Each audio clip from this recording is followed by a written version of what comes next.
సేవలు చేస్తూ దాదాపుగా 6 కోట్ల రూపాయల దాకా ఎప్పుడో ఖర్చు పెట్టి ప్రజాభిమానాన్ని పొందిన చేత ఆయన ఒక విషయం తెలుసుకున్నారు.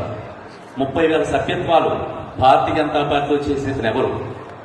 అలాగే ఆయన జాయినింగ్లో 15,000 మంది భారతీయ జనతా పార్టీకి సపోర్ట్గా వచ్చారని చెప్పి తెలిసిన తర్వాత ఆయన వారిని కలవడానికి వెళ్ళాను.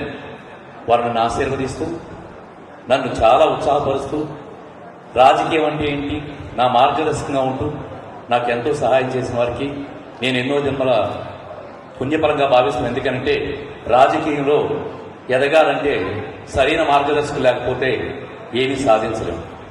నాకు మార్గదర్శకం ఉన్న వారికి ధన్యవాదాలు తెలుపుకుంటూ ఎక్కువ సమయం లేనందున తొందరగా ముగిస్తున్నాను. భారత్ మాతాకి జై, జై శ్రీరామ్. ఒక్క మాట, 1957 అక్టోబర్ 15 నిజంగా చెప్పాలంటే ఆంధ్రప్రదేశ్కి ఎంతో పుణ్యదినం. ఆయన పుట్టినరోజు ఒకసారి చప్పట్లు కొట్టండి. సోమవీర్రాజు గారి పుట్టినరోజు.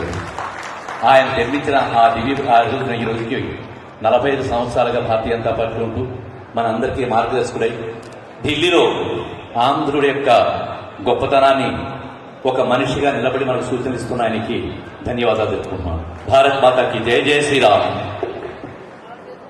అయితే అప్పటికి నేను వీర్రాజు గారు మాకు తెలుసు తప్ప